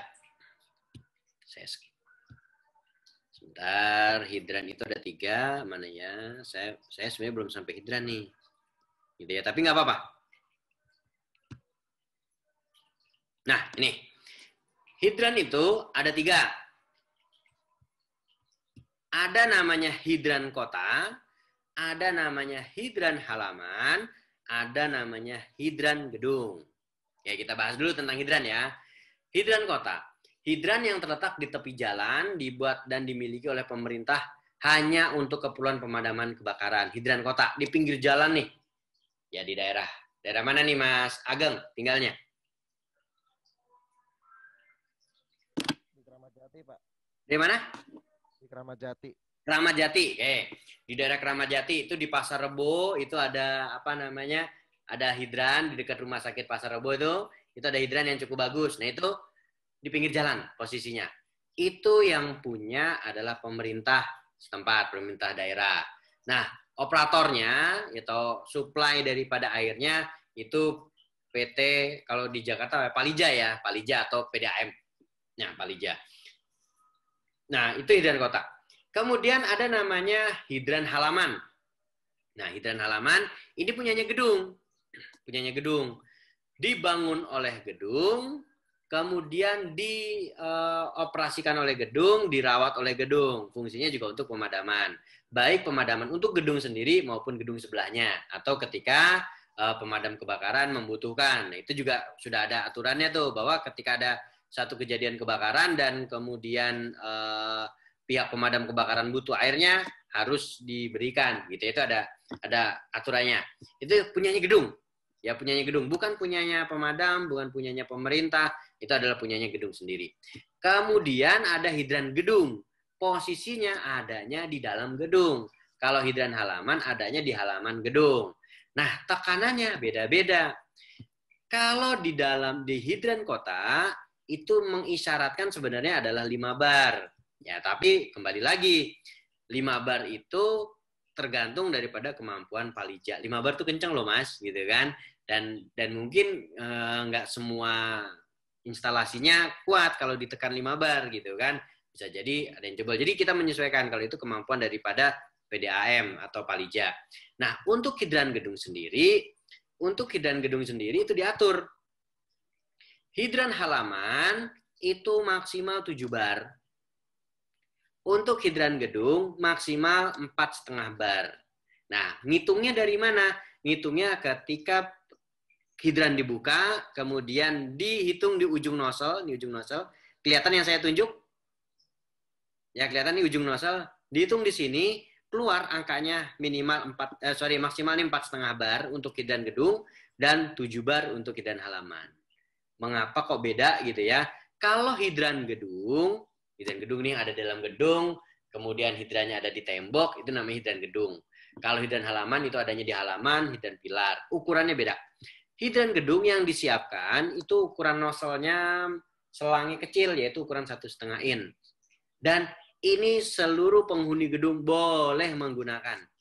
Ibu-ibu mau hamil kayak mau nggak hamil tuh, ibu-ibu, mbak-mbak boleh pakai tuh. Karena tekanannya udah disesuaikan, mampu. Orang awam pun mampu, istilahnya begitu. Tetapi kalau hidran halaman tidak boleh. Hanya orang yang sudah terlatih. Karena apa? Pertama selangnya besar, ukurannya 2,5 in, kemudian tekanannya tadi tinggi 7 bar. Kenapa maksimal 7 bar? Kenapa maksimal 7 bar? Karena tekanan tersebut yang mampu ditahan oleh manusia. Ya, lebih dari itu sangat berat. Mungkin orang bisa nahan, tetapi nggak semua orang bisa nahan. 5 bar itu luar biasa kenceng. 7 bar itu kalau nggak kuat, kitanya terpental. Ya, kitanya terbental. Tapi pemadam kebakaran kok kayaknya airnya kenceng-kenceng tapi kuat. Ya, itu sudah terlatih. Ya, pertama itu sudah terlatih pemadam kebakaran. Yang kedua, nozzle-nya, teknologinya berbeda. Ya, kalau ngomongin harga ya lebih mahal dikit lah gitu ya ibaratnya. Kalau pemadam kebakaran, ibaratnya nozzle yang sekarang pun dibuka kemudian dilepas pun dia nggak akan liar. Tetapi kalau nozzle-nozzle yang ada di gedung, dia nozzle-nya kan umumnya jet. Maka ketika dibuka ini dilepas, udah luar biasa liarnya. Nah, ini yang berbahaya. Jadi memang harus orang yang terlatih untuk hidran gedung, untuk hidran halaman, untuk hidran gedung boleh orang biasa yang belum terlatih pun boleh. Nah, karena tekanannya berbeda. Begitu kira-kira. Jadi untuk di dalam gedung tekanannya maksimal 4,5 bar, untuk di halaman atau hidran pilar itu sekitar 7 bar gitu. Ada pertanyaan? Terima kasih, Pak. Oke, baik terjawab ya Mas Ageng ya. Terima kasih, Pak. Oke, baik. Silakan, ada lagi? Mas Ruswandi, ya silakan. Ya, silakan Mas Ruswandi. Ya, gini Pak, dan yang mau saya tanyakan, dalam suatu gedung, misalkan tidak terjadi kebakaran udah beberapa tahun, itu cara penggunaan hidrannya itu berapa bulan sekali ya untuk perawatan, mengeluarkan air hidrannya itu? Oke, baik. Nah, ini kembali lagi ke kebijakan ya, kembali ke kebijakan yang pertama. Yang kedua, memang ada namanya perawatan. Kalau saya sih menyarankan paling tidak minimal 1 bulan sekali hidran itu digunakan. Kemudian perawatan pompa, itu ada perawatan harian, mingguan, bulanan, 6 bulan, tahunan, itu ada. Ya kalau misalkan harian kan pengecekan pompa ya, kita ngomongin hidran itu berarti kan hubungannya dengan pompa. Pengecekan pompa, kalau dieselnya itu bagaimana, di-charge atau bagaimana, akinya dan lain sebagainya. Sampai kepada pengetesan hidran. Nah sebenarnya pengetesan hidran itu, di hidran itu ada namanya Siamese connection. Nah, oke, sebentar sebelum saya ke sana saya tunjukin dulu tentang Siamese connection ya, Siamese connection.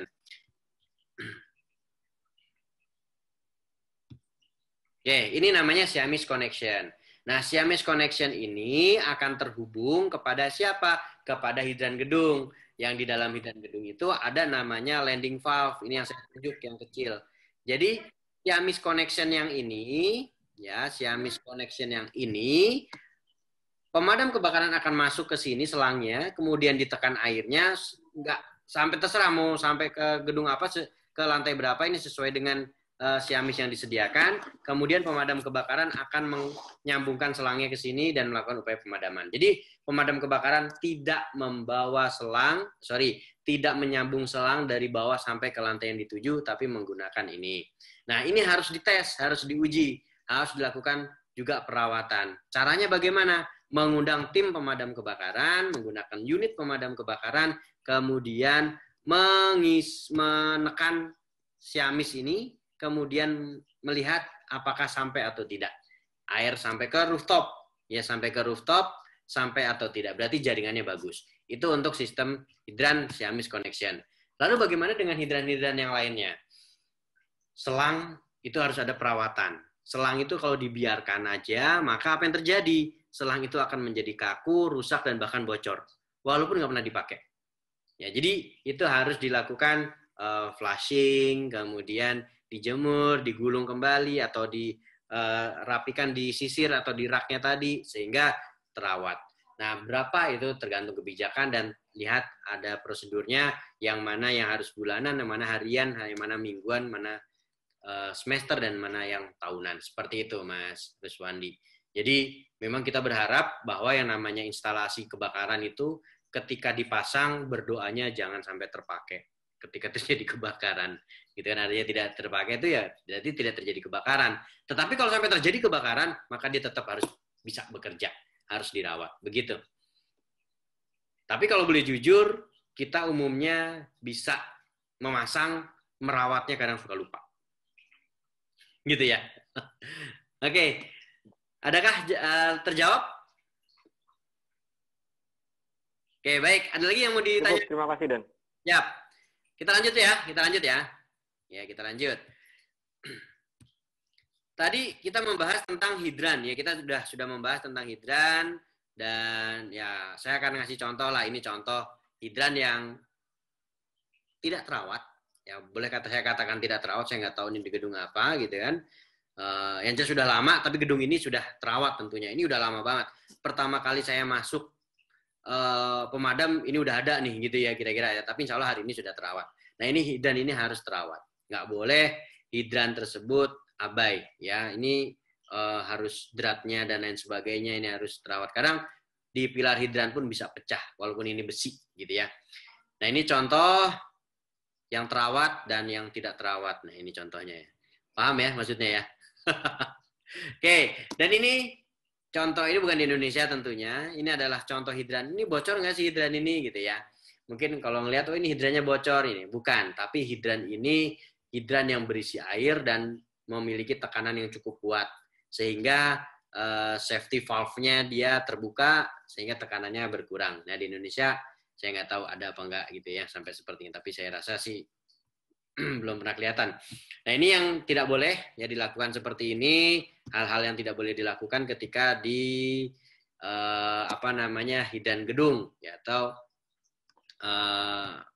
dan gedung seperti ini. Jadi menjadi tempat penyimpanan atau malah menaruh barang di sekitar box hidran gitu itu tidak boleh. Jadi area ini harus clear. Umumnya ini dulu sekarang sih nggak tahu ya, tapi ini dulu. Umumnya teman-teman di gedung sudah mulai sadar, di sini dikasih lakban warna merah yang menandakan di situ nggak boleh ada area area clear, area bersih, nggak boleh ada benda apapun gitu ya. Itu atau dihalangi seperti ini, atau bahkan siamisnya mungkin nggak ada koplingnya. Ini kan nih, lihat, ini ada koplingnya, yang ini nggak ada koplingnya. Ini yang juga nggak boleh sampai terjadi gitu ya. Oke, baik. Selanjutnya saya akan membahas tentang sprinkler atau pemercik otomatis. Nah, ini mungkin teman-teman ketika melihat ini adanya di dalam gedung, kemudian di atas, di atap gitu kan. Nah, ini adalah sprinkler.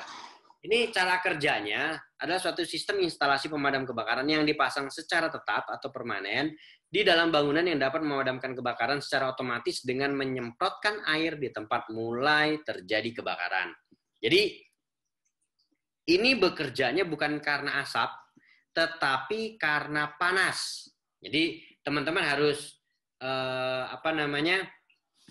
bisa membedakan, karena terkadang persepsi kita masih persepsi yang lama nih. Sprinkler itu pecah karena asap, bukan, tetapi karena panas. Asap itu akan mendeteksi adanya kebakaran, itu smoke menggunakan smoke detector atau detektor asap.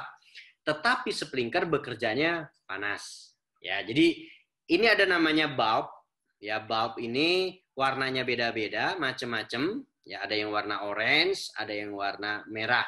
Umumnya itu warna merah dan orange ini yang akan digunakan di bangunan gedung. Ya, coba besok kalau yang ke kantor boleh di-share ke saya, sprinkler di kantornya seperti apa, detektornya seperti apa.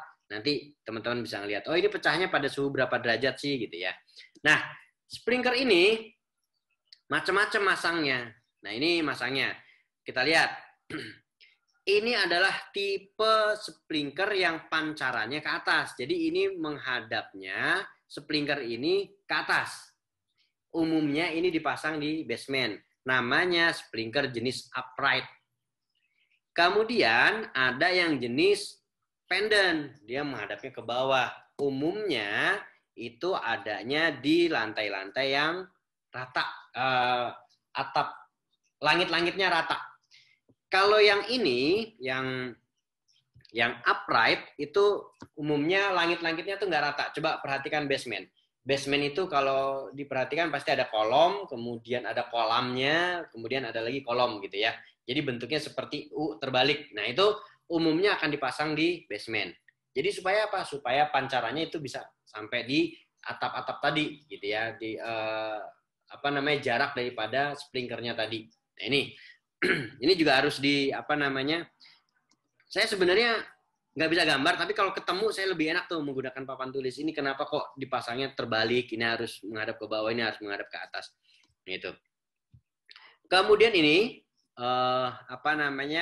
yang tipe yang pendant, ya, tipe yang pendant menghadapnya ke bawah, menghadap ke bawah. Pancarannya pun sama.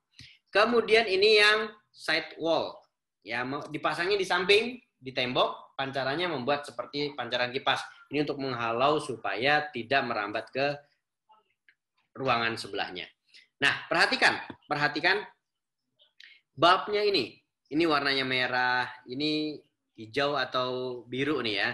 Kemudian ini agak ungu, kemudian nih teman-teman bisa lihat ini kuning, ini biru, ini merah. Nah, ini menunjukkan derajat panasnya sebenarnya teman-teman. Ini orange ya, derajat panasnya. Semakin gelap umumnya semakin tinggi derajat panasnya. Nah, maksudnya seperti ini. Bulbnya tadi yang saya tunjuk, ketika warnanya jingga, itu dia akan pecah pada suhu 57 derajat. Kalau merah, dia akan pecah pada suhu 68 derajat. Kalau kuning, 79 derajat. Hitam, biru, ungu itu lebih tinggi, sampai dengan 100 derajat. Bayangkan kalau panasnya sampai setinggi itu, berarti kan sudah cukup panas. Ya, artinya apa? Artinya memasang sprinkler itu juga menyesuaikan dengan suhu yang sering terjadi di ruangan tersebut. Gitu. Jadinya kita bisa menyesuaikan, oh nih, umumnya ini, kalau di kantor umumnya ini, 57 atau 68 derajat Celcius. Gitu ya, itu warna daripada bulb sprinkler tadi. Coba perhatikan besok, atau kalau pada saat ke kantor, dilihat bulbnya warnanya apa. Ya, kalau dia warnanya merah berarti 68 derajat Celcius. Gitu kira-kira. Nah, ini nilai temperatur ya, nanti bisa dilihat. Nah, ini caranya. Kemudian ada ini kondisi di puskesmas. Oke, bukan. Nah, saya akan share ini. Saya akan share video sebentar. Saya tadi lupa menyiapkan video tentang perbedaan ruangan yang bersprinkler dan tidak bersprinkler. Saya cari dulu videonya.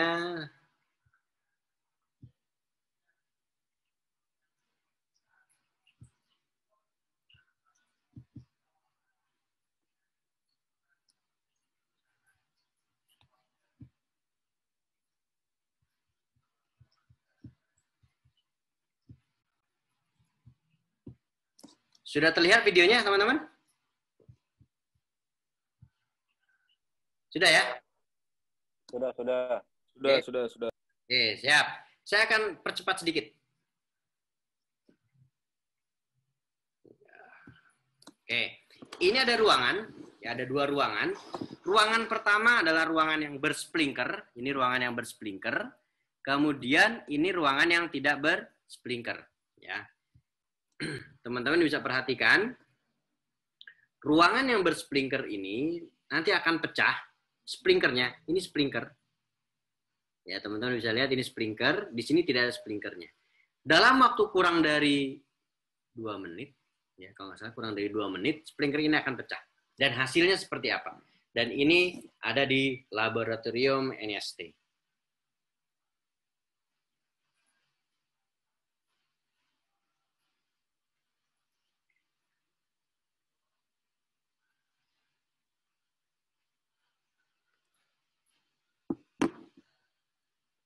Jadi ruangannya dikondisikan sama, tapi yang satu bersprinkler dan satu lagi tidak bersprinkler.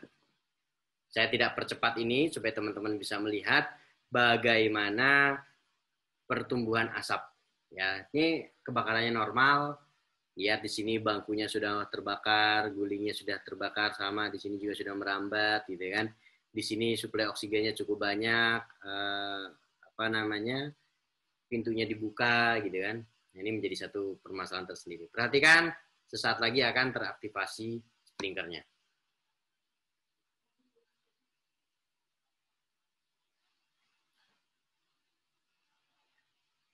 Oke, sprinklernya pecah dan melakukan upaya pemadaman.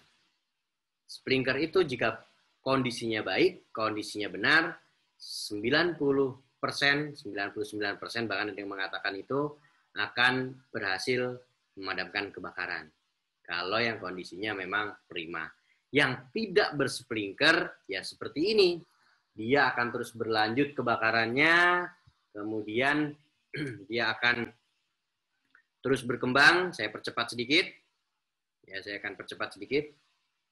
Mudah-mudahan nggak nge-lag nih.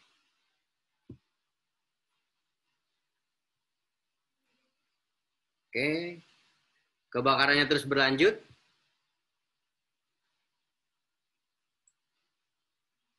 Maaf, saya harus percepat karena memang inti daripada ini ada di akhir. Ya, inti daripada sprinkler itu ada di akhir.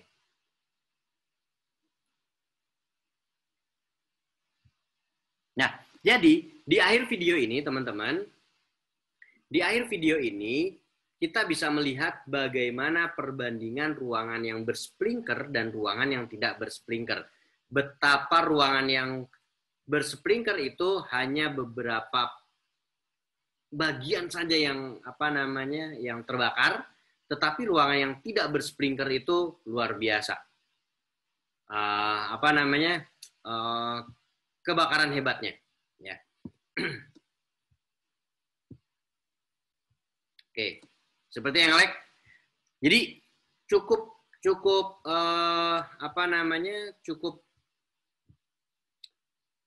perbedaannya itu cukup signifikan.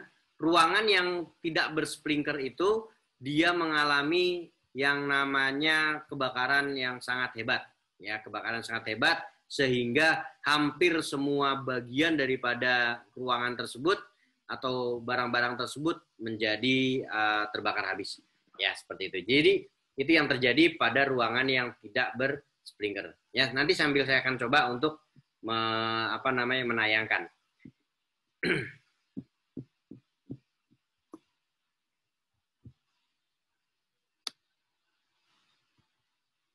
Oke, saya coba share hasilnya nih seperti ini, hasil dari kebakarannya. Ya. Oke, tunggu sebentar.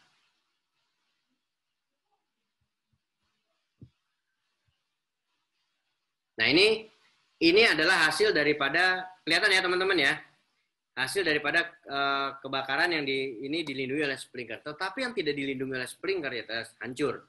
Kebakarannya terus berlanjut dan ini pun padamnya karena dipadamkan oleh petugas. Ini kacanya yang pecah tadi dan lain sebagainya, itu bisa dilihat perbandingannya seperti apa. Nah ini fungsi atau manfaat daripada sprinkler yang cukup besar manfaatnya dan cukup signifikan hasilnya. Nah itu adalah kebakaran dan mampu dipadamkan oleh sprinkler.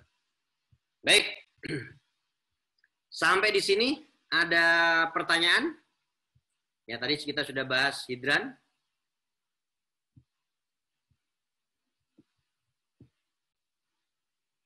Ya silakan. Saya rasa materinya sudah cukup, sudah selesai.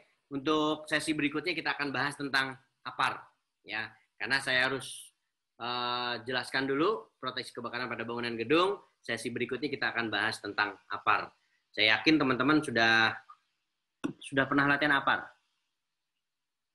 Ada yang belum? Coba yang belum tunjuk tangan deh kira-kira. Sudah pernah. Sudah pernah, satu, Mas Yunus. Yang lainnya? Oke, sudah semua ya? Saya sudah pernah, Pak. Oh, belum? Ada yang belum?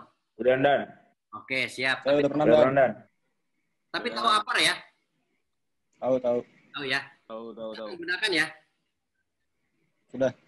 Oke, siap. Siap. Belum, saat pelatihan aja. Pada saat latihan aja. Nah, pertanyaan berikutnya, udah pada punya APAR belum tuh? Belum. Ya, tapi expired, Dan. Belum. Oke, besok kita bahas tentang APAR, kemudian saya sih berharap IEA. Ada tapi expired, Dan. Nah, ini sekilas ya. Tentang APAR tuh, kalau saya sih boleh jujur gitu kan, APAR tuh sebenarnya nggak ada masa expirednya ya. Artinya perlu juga teman-teman pahami mana yang APAR itu expired, mana yang nggak. Umumnya yang DCP gitu kan. Jadi bukan expired yang diamanatkan undang-undang, tetapi adalah bagaimana APAR tersebut berfungsi atau tidak. Next kita bahas. Ya, yang penting mulai sekarang teman-teman yang di IEA itu kan selalu bergerak atau berpikir tentang bahaya. Gitu, selalu bahaya. Menolong, dan menolong. Nah, artinya apa? Artinya paling tidak kita juga mempersiapkan diri nih, teman-teman. Di rumah kita siapkan, di kendaraan juga kita siapkan, gitu kan. Andai kata suatu saat di rumah kita, tetangga kita, atau panel listrik, ataupun gardu, atau kabel listrik di dekat rumah kita terjadi percikan, kita bisa memadamkan. Ya, jangan konyol nanti. Ketika ada kabel listrik kebakar, kita ngambil selang, semprot, gitu kan. Ya, selesai sudah. Ya, beres masalahnya, cicilan rumah beres, cicilan motor beres, semuanya beres, gitu kan. Jadi nggak punya beban lagi kan gitu, tapi beres semuanya gitu ya. Oke, baik. Pembahasan hari ini yaitu tentang proteksi kebakaran, aktif, pasif. Aktif itu salah satunya adalah APAR, kemudian ada hidran, ada detektor, ada sprinkler, pressure fan. Ada yang mau ditanyakan? Proteksi pasif, tadi ada penyekatan ruangan, kemudian ada tangga darurat, dan lain sebagainya. Monggo jika memang ada yang dipertanyakan, dipersilakan. Izin, Pak, mau bertanya, cuman agak melenceng nih, tapi masih berhubungan kok. Boleh, melenceng boleh, yang penting jangan jauh-jauh gitu Pak. Oke, silakan. Ya, untuk tekanan yang di hidran itu, Pak, kan di RW saya ini ada sistem hidran mandiri. Kurang lebih bentukannya itu sama lah modelnya seperti di hidran gedung. Berarti tekanan maksimal di hidran tersebut itu 4,5 bar gitu ya, Pak ya? Oke. Hidran mandiri itu ada pompanya kah? Ada rumah pompanya, ada. Ada rumah pompanya. Rumah pompanya digerakkan oleh apa? Listrik? Dengan diesel. Diesel ya. Kemudian ujung nozzle-nya ukurannya berapa? Hidrannya itu ukurannya berapa? Ukuran yang besar 2,5 in atau yang 1,5 in? 1,5 ujung nozzle jet. Oke, ujung nozzle jet. Paling tidak ketika mengalami kejadian, maka seharusnya kalau yang dia makainya diesel, maka settingannya, karena ini hidran mandiri ya judulnya ya, settingannya paling tidak yaitu tadi 4,5 bar. Ya, tapi kembali lagi, lihat di depan, kalau memang dia diesel kan bisa dinaikkan tuh RPM-nya kan. Nah, bisa dinaikkan sampai berapa bar gitu kan, sampai berapa RPM, kemudian nanti akan menyesuaikan gitu ya.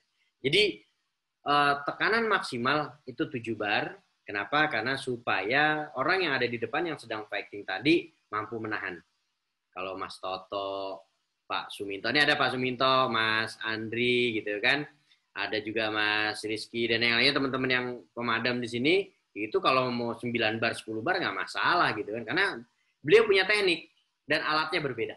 Dan alatnya yang jelas berbeda gitu ya, biasanya seperti itu. Jadi kalau untuk orang awam yang nozzle jet yang tadi disampaikan oleh Mas Terbit tadi, nah itu 4,5 bar sampai dengan 7 bar gitu ya. Nah, mungkin begini, kenapa sih harus 4,5 bar gitu kan? Nah, ini ada namanya water density gitu ya, water density atau kemampuan air untuk melakukan upaya pemadamannya. Seperti tadi kemarin saya sampaikan, entah saya udah nyampaikan atau belum gitu ya. Saya punya dua genggam kertas ukuran sama, yang satu dipadamkan menggunakan percikan air, yang satu dipadamkan menggunakan guyuran langsung. Mana yang lebih cepat padam? Tentunya menggunakan guyuran langsung. Artinya semakin banyak airnya akan lebih cepat padam gitu ya. Jadi harapannya sih seperti itu. Kemudian maksimalnya, efisiennya hubungannya dengan tenaga manusia yang ada. Jadi seperti itu. Di daerah mana Mas Terbit? Di Kecamatan Makassar, Kelurahan Halim. Kecamatan Makassar, Kelurahan Halim. Itu ada yang ngelola berarti ya? Itu hidran mandiri. Iya, betul. Di Jakarta Barat juga ada, di beberapa tempat memang juga sudah ada. Alhamdulillah. Yang mudah-mudahan selalu dirawat, selalu dijaga, dan yang paling penting sih mudah-mudahan nggak ada kebakaran. Gitu. Ya. Oke, baik. Ada lagi? Silakan. Mas Bari, silakan Mas Bari.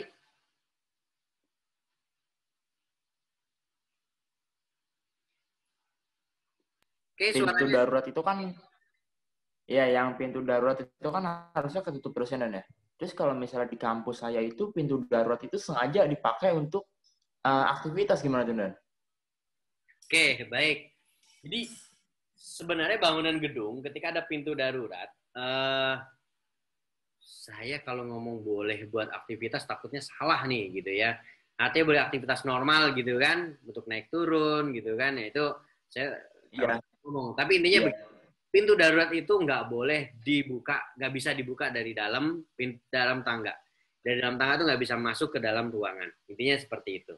Berarti kalau ada yang pakai itu ya berarti tidak sesuai dengan peruntukan dan aturan yang ada, gitu ya. Kenapa? Karena di situ kan ada faktor keamanan. Di situ security-nya juga harus diingatkan, disampaikan gitu kan. Dan juga terpenuhi. Ketika pintu tangga darurat itu dibuka, kemudian bisa akses keluar masuk, artinya kan nggak terkontrol itunya, faktor keamanannya. Itu juga perlu ditanyakan gitu ya. Jadi kalau saya nggak akan mengatakan itu boleh atau tidak, tapi yang jelas pintu darurat tersebut harusnya tidak bisa dibuka dari dalam tangga, seperti itu. Cuman ya mungkin kan begini, kalau nunggu pakai lift, kayaknya lama banget ya, cuman mau turun atau naik 1 lantai doang gitu kan. Nah makanya pakai tangga darurat kan gitu ya. Itulah kita. Itulah kita. Jadi memang harusnya serba salah. Ketika disiapkan tangga servis, tangga yang normal, yang buat naik turun, itu juga menjadi permasalahan tersendiri. Kenapa? Karena penyebaran kebakaran itu juga bisa lebih cepat. Seperti itu.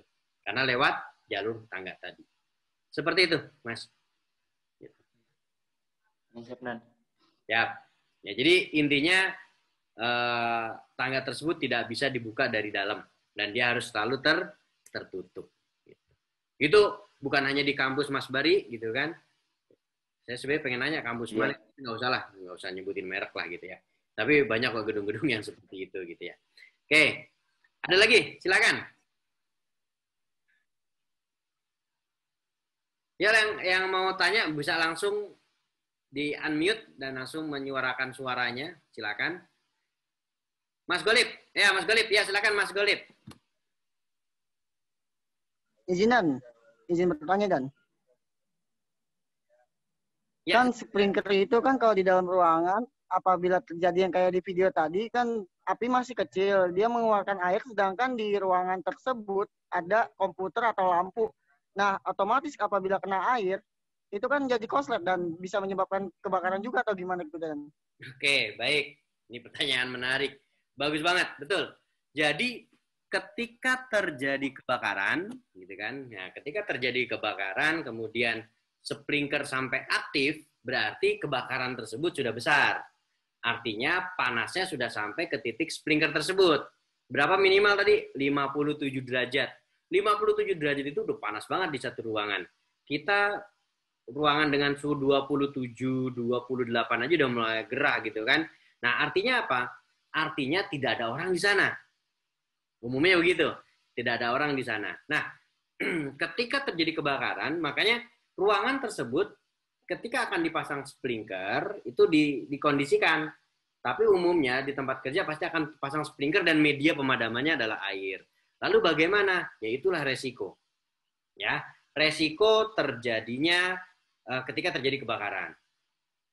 Kira-kira komputer yang rusak tadi harganya lebih mahalkah dengan seluruh bangunan gedung itu? Kira-kira begitu.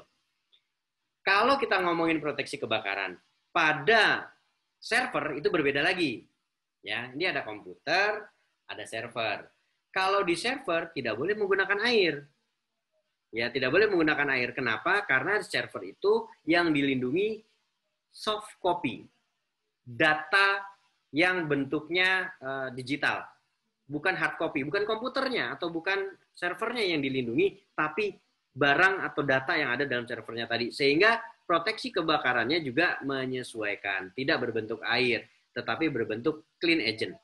Yaitu berbentuk inert gas, ataupun CO2, ataupun yang lainnya. Jadi bagaimana kalau misalkan di ruangan tersebut ada komputer, ada listrik, apakah bisa akan menimbulkan konsleting? Sangat memungkinkan bisa timbul konsleting. Nah, sekarang kita lihat nih, ada proteksi kebakaran yang tadi yang sudah kita bahas. Ada namanya detektor, ada namanya sprinkler, ada namanya APAR. Mana dulu yang akan bekerja nih, gitu kan? Kita urut ya. Pertama yang akan bekerja, pertama kali itu umumnya adalah detektor. Ketika detektor itu aktif, maka akan menginformasikan kepada yang lainnya, lantai 5 kebakar tuh, tolong dilihat, gitu kira-kira. Setelah dilihat, ternyata betul terjadi kebakaran, maka akan dipadamkan menggunakan APAR. Ketika ini tidak dilakukan, maka yang bekerja adalah sprinkler. Nah, gitu. Jadi harapannya adalah ketika terjadi aktivasi sebuah kebakaran, harapannya jangan sampai yang namanya sprinkler bekerja. Masih ingat tadi pohon masalah? Teman-teman masih ingat ya? Ketika terjadi kebakaran, mampu dipadamkan oleh oleh penghuni, maka konsekuensi kerugiannya kecil. Tetapi ketika penghuni tidak mampu memadamkan, maka dipadamkan oleh sprinkler, maka konsekuensi kerugiannya sedang. Yang tadinya cuma AC aja, karena sprinklernya pecah, jadi komputer lah terbakar, ini kebakar, dan ini kesiram, dan lain sebagainya, kursi, karpet, dan sebagainya. Maka sedang. Sprinkler nggak mampu memadamkan, maka dipadamkan oleh pemadam kebakaran. Nah, lebih besar lagi kerugiannya. Dan kalau pemadam kebakaran nggak bisa sampai memadamkan, sangat-sangat besar. Gitu kira-kira. Begitu Mas Golib. Jadi, apa boleh buat, mau tidak mau ya seperti itu. Nah, nanti memang kebakaran itu tidak bisa diatasi, maka petugas yang piket, teknisi akan mematikan listrik di gedung tersebut atau di lantai tersebut. Gitu kira-kira. Jawab? Oke, baik. Ya, silakan. Selanjutnya yang mau bertanya langsung oke, Mas Yul. Yoel, panggilannya Yoel. Yul, Mas Yul. Silakan Mas Yul. Siap, dan izin bertanya untuk yang masalah tangga darurat tadi, yang kalau misalnya terjadi kebakaran itu kan ada, misalnya kita terjebak dalam satu gedung, terus kita menunggu di tangga darurat yang namanya tadi apa, bordes. Bordes. Itu apakah aman dari resiko terkena reruntuhan gedung gitu, dan kan karena kan takutnya kan gedungnya itu kan sifatnya riskan, runtuh gitu Dan. Siap, terima kasih Dan. Oke, baik. Terima kasih. Ini luar biasa ini juga. Memang kita juga harus berpikir sampai ke sana. Secara teknis bahwa bangunan gedung yang memiliki tangga kebakaran, tangga darurat, cenderung lebih kokoh tangganya. Ya, dari reruntuhan. Ya, dari reruntuhan artinya kalau gedung itu runtuh ya tangga itu juga harusnya lebih kokoh ketika kita tunggu di bordes. Mungkin pertanyaannya akan menyangkut sedikit dengan gempa bumi. Ya kan? Ya kalau gempa bumi bangunan runtuh ya kalau alam biswab kan gitu ya. Kita ketika ada gempa bumi apa yang harus kita lakukan? Mungkin suatu saat kita akan bahas kali ya tentang gempa bumi. Intinya kalau ada gempa bumi kan kita nggak usah kemana-mana, tapi kita berlindung di bawah meja, ke bawah kursi untuk adanya runtuhan tadi kan itu. Tapi bagaimana kalau bangunan tersebut sampai runtuh? Ya sudah, kita nggak bisa berbuat apa-apa. Tapi paling tidak kita bisa tahu bagaimana kita berlindung ketika bangunan tersebut mungkin terjadi gempa bumi di mana tempat yang aman, sehingga ketika bangunan itu runtuh kita masih bisa bertahan hidup. Nah, kira-kira begitu. Nah, apakah ketika kita sudah berlindung di di tangga darurat, ada nggak kemungkinan kita aman dari runtuhan walau alam? Tapi paling tidak bangunan gedung tersebut yang namanya tangga darurat itu sudah dipersiapkan atau sudah dikondisikan aman minimal kebakaran 2 jam. Ya, minimal 2 jam. Nah, struktur bangunannya lebih kokoh atau dia tersendiri dan dia umumnya lebih kokoh dan juga punya struktur tersendiri. Jadi lebih kuat. Kira-kira begitu. Oke, mudah-mudahan terjawab. Siap, terima kasih Dan. Ya. Oke, silakan yang lainnya mungkin. Ya, silakan, Mas Ruswandi. Ya, silakan. Izin Dan, mau tanya ini untuk apa sih artinya segitiga api itu, Dan? Oke, segitiga api, baik. Nah ini. Ya. Ya, jadi minggu pertemuan pertama ikut nggak Mas Ruswandi ya? Oh, nggak ikut ya, baik. Lengkapnya nanti bisa dilihat di di YouTube. Ya, di channel kita nanti, di Edu Damkar, nanti ada penjelasannya. Tapi paling nggak begini, segitiga api itu adalah sebuah teori, fire triangle, ya, fire triangle, segitiga api, tentang teori terjadinya api. Nah, segitiga api itu terdiri dari 3 komponen. Yang pertama adalah bahan bakar, yang kedua panas, dan yang ketiga adalah oksigen. Atau kita baliklah, bahan bakar, oksigen, dan panas. Nah, ketika bahan bakar itu cukup, oksigennya cukup, panasnya cukup, maka akan terbentuk namanya api. Nah, itulah yang disebut dengan segitiga api. Nah, segitiga api ini kemudian berkembang, ada yang namanya tetrahedron of fire, atau teori tetrahedron api. Apa itu tetrahedron api? Ketika segitiga api tadi sudah terbentuk menjadi api, maka api tersebut akan terus merambat. Nah, rambatan itulah disebabkan karena apa? Adanya rantai reaksi kimia. Api yang terbentuk di awal tadi akan memanaskan bahan yang ada di sekitarnya sehingga menjadi senyawa baru, terus-menerus begitu sehingga sebuah bahan itu akan habis. Kalau saya analogikan begini, saya bakar satu kertas gitu kan, satu tisu seperti ini misalkan saya bakar di bawah sini, maka dia akan terus merambat sampai tisu ini habis. Ketika pertama kali saya bakar, disitulah terjadi yang namanya segitiga api. Tetapi sampai bahan ini habis, maka itu namanya tetrahedron of fire. Reaksi api yang pertama kali memanaskan bahan di atasnya, menjadi senyawa baru yang mudah terbakar, itu namanya tetrahedron of fire, dan terus begitu sampai bahan tersebut habis. Nah, itu yang dimaksud dengan segitiga api. Oke, terjawab kira-kira? Jawab, Dan. Oke, baik. Silakan. Terima kasih, Dan. Cukup? Baik ya.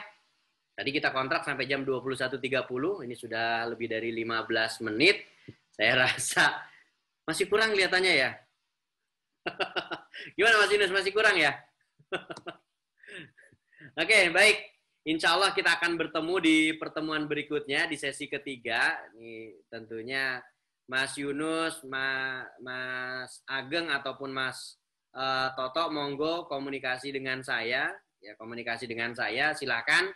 Nanti bisa kita kondisikan jadwalnya kapan, boleh malam seperti ini, malam minggu. Tapi dengan catatan kalau hari Sabtu sore, ya hari Sabtu sore mungkin saya nggak bisa karena saya udah ada jadwal untuk mengajar di udah langganan lah kalau semester akhir seperti ini saya jadi ngajar di satu kampus gitu ya. Jadi untuk Sabtu sore itu nggak memungkinkan. Jadi bisa diatur kondisinya di hari-hari seperti ini nggak masalah.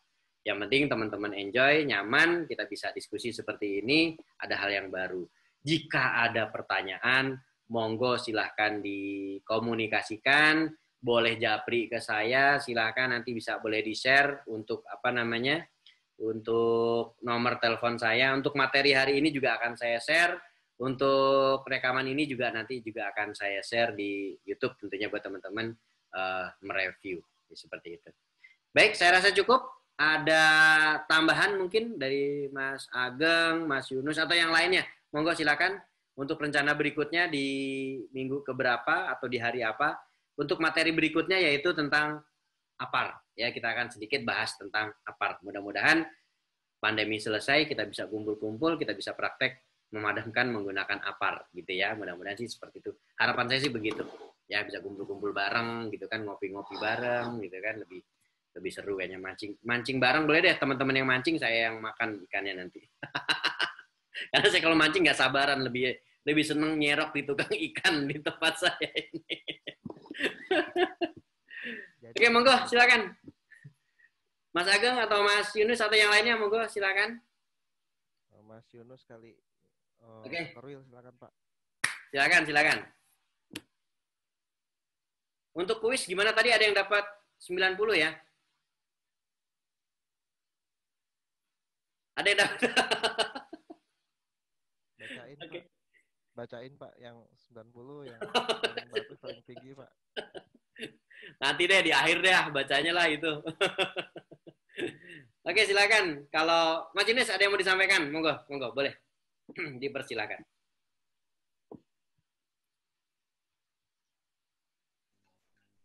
Ya paling kalau bisa besok-besok malam aja Dan, biar kita lebih rileks, jangan sore itu. Siap. Nggak masalah, nanti kita sesuaikan. Ya, kita sesuaikan dengan kondisi teman-teman. Saya juga kemarin lihat ada yang masih di jalan, tapi luar biasa. Saya sih ngelihatnya semangatnya yang luar biasa. Ya, semangat yang luar biasa. Partisipan hari ini lebih banyak dari yang sebelumnya, Mas Yunus, Mas Ageng? Lebih banyak Pak, lebih banyak ya? daripada yang sebelumnya. Lebih banyak ya, karena saya nggak terlalu merhatiin kemarin jumlahnya berapa, saya juga lupa tuh. Tapi yang kelihatannya sehari ini lebih banyak ya. Oke, baik. Kalau memang tidak ada hal lain yang akan kita bahas, saya rasa cukup pertemuan kita hari ini. Saya sangat bersyukur, sangat beruntung bisa ketemu dengan teman-teman. Alhamdulillah kami di pemadam kebakaran dibantu oleh teman-teman Indonesian Escorting Ambulance. Ya, jadi untuk Pak Suminto, Mas Andri, teman-teman dari Damkar, ini adalah rekan-rekan kita yang membantu di lapangan. Dan alhamdulillah waktu saya di Timur ketemu dengan teman-teman ini, dibantu luar biasa, mengawal, bahkan pemadam kebakaran waktu itu saya mau nyemprot di di jalan Hankam Cipayung itu, kita belum datang, beliau sudah siap untuk mengawal. Luar biasa semangat mereka tidak meminta tapi selalu memberi. Nah, ini yang semangat yang saya cukup bangga lah bertemu dengan teman-teman, dan mudah-mudahan kami tentunya nggak bisa membalas apa-apa. Allah yang akan membalas semua kebaikannya. Nggak usah melihat di dunia ini, pasti Allah mencatat menjadi sebuah kebaikan dan amal ibadah buat kita semua. Terima kasih, saya cukup bangga, saya cukup senang. Mudah-mudahan waktu yang nanti ditentukan oleh tim, Mas Yunus, Mas Ageng, Mas Toto, di-share kapan bergabungnya lagi kita. Insya Allah kita akan bergabung, mudah-mudahan selalu diberikan kesehatan dan keberkahan untuk kita semua. Sekali lagi terima kasih sudah bergabung. Salam untuk buat rekan-rekan yang lain yang belum bisa menyaksikan hari ini, belum bisa bergabung, bisa lihat di YouTube. Oh iya, tadi saya sudah share YouTube tentang bagaimana membaca asap. Ya, mudah-mudahan itu bisa membantu rekan-rekan kalau melihat asap, oh ini kebakarannya sudah mulai padam, oh ini kebakarannya sudah mulai naik, oh ini kebakaran baru dan lain sebagainya. Ya walaupun teman-teman juga sudah pengalaman di lapangan, tapi sebenarnya itu juga ada teorinya. Ya, seperti itu. Baik, hati-hati juga terhadap asap. Kadang semangat kita menolong, tapi kita belum bisa membaca asap, karena asap itu juga bisa menjadi sebuah kebakaran yang namanya smoke explosion yang kemarin kita bahas. Oke, baik. Sekali lagi mohon maaf atas kekurangannya. Salam buat keluarga, salam buat rekan-rekan semua. Mudah-mudahan kita ketemu di kesempatan berikutnya. Wassalamualaikum warahmatullahi wabarakatuh. Waalaikumsalam warahmatullahi wabarakatuh. Waalaikumsalam.